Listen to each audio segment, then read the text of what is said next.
ലോക സിനിമയിലൂടെ ഒരു സഞ്ചാരം. മാതൃദർശൻ ടി വി അങ്ങനെ ഒരു യാത്ര ആരംഭിക്കുകയാണ്. സിനിമാ തെരുവ്. ലോക സിനിമയുടെ വൈവിധ്യം തേടിയുള്ള സഞ്ചാരം. സമകാലിക സിനിമയുടെ ചരിത്രത്തിലേക്കുള്ള ഒരു എത്തിനോട്ടം കൂടിയാണ് സിനിമാ തെരുവ്. കറുപ്പും വെളുപ്പും നിറഞ്ഞ സിനിമാ തെരുവിലേക്ക് നിങ്ങളെ കൊണ്ടുപോകുന്നത് യുവ ചലച്ചിത്ര വിദ്യാർത്ഥിയും മാതൃദർശൻ ടി വി എന്റർടൈൻമെന്റ് റിപ്പോർട്ടറുമായ പ്രവീൺ CR ആണ്. സിനിമാ തെരുവിലേക്ക് ഏവർക്കും സ്വാഗതം.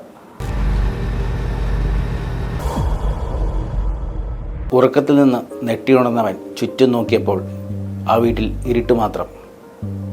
അവൻ്റെ കൂടെ കിടന്ന മാതാപിതാക്കളെ അവൻ അന്വേഷിച്ചു. പക്ഷെ അപ്പോഴേക്കും അവർ അവനെ തനിച്ചാക്കി എങ്ങോട്ടേക്കോ പോയി കഴിഞ്ഞിരുന്നു. ഇരുട്ടിൽ ഭയം കൊണ്ട് കരയാൻ തുടങ്ങിയവൻ അല്പം വെളിച്ചത്തിനു വേണ്ടി ആ വീട്ടിൽ ചുറ്റും നടന്നു. ഒടുവിൽ അല്പം വെളിച്ചം കണ്ടെത്തി. അത് ആ വീടിൻ്റെ അടുക്കള ഭാഗത്തായിരുന്നു. തുടർന്ന് മാതാപിതാക്കൾ തിരികെ വരുന്നതുവരെ അവൻ അവിടെ ഇരിക്കാൻ തുടങ്ങി. ആ സമയങ്ങളിൽ അവൻ ഭയം കൊണ്ട് കരഞ്ഞുകൊണ്ടിരുന്നു. ഇതൊരു സിനിമാ കഥയല്ല.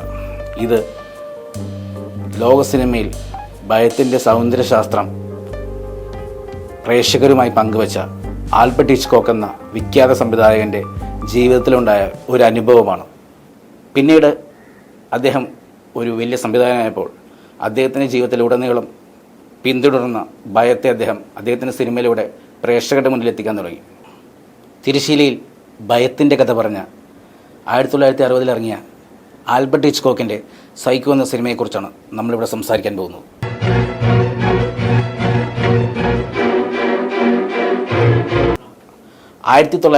ലാണ് ക്രൈം സസ്പെൻസ് ത്രില്ലർ സിനിമകൾക്ക് പുതിയ ദൃശ്യഭംഗിയും സൗന്ദര്യശാസ്ത്രവും നൽകിയ ആൽബർട്ട് ഹിച്ച്കോക്കിൻ്റെ സൈക്കോ പുറത്തിറങ്ങുന്നത്.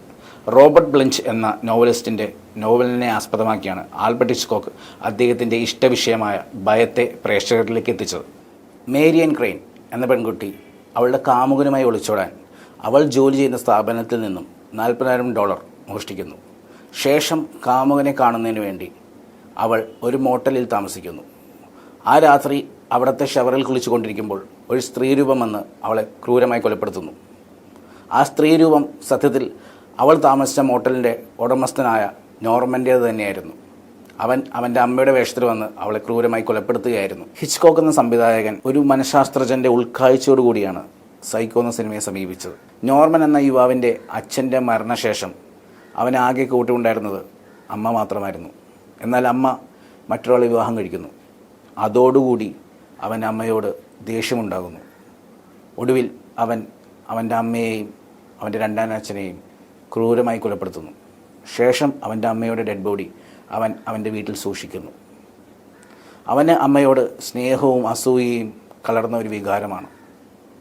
അവൻ പതിയെ അമ്മയെപ്പോലെ സംസാരിക്കാനും അമ്മയെപ്പോലെ വസ്ത്രം ധരിക്കാനും അമ്മയെപ്പോലെ ഇരിക്കാനും തുടങ്ങുന്നു.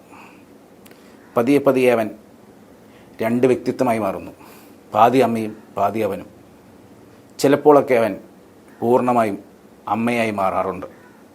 അങ്ങനെ ഒരു നിമിഷത്തിലാണ് അവൻ്റെ മോട്ടലിൽ താമസിക്കാമെന്ന ആ പെൺകുട്ടിയെ അവൻ ക്രൂരമായി കൊലപ്പെടുത്തിയത്.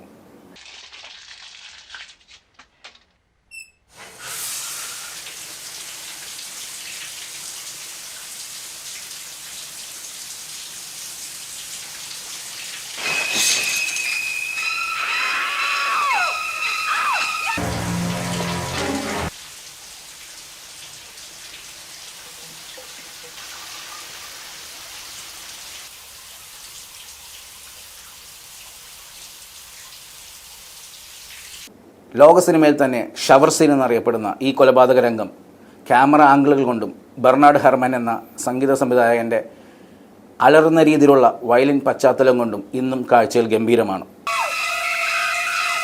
സിനിമയുടെ കഥാപശ്ചാത്തലത്തിലോ കഥാപാത്ര സൃഷ്ടിയിലോ സംവിധായകൻ വലിയ പുതുമയൊന്നും കൊണ്ടുവരാൻ ശ്രമിച്ചില്ല. പക്ഷേ ചിത്രത്തിൻ്റെ അവതരണത്തിൽ അദ്ദേഹം ഒരുപാട് പുതുമകൾ കൊണ്ടുവരാൻ ശ്രമിച്ചു.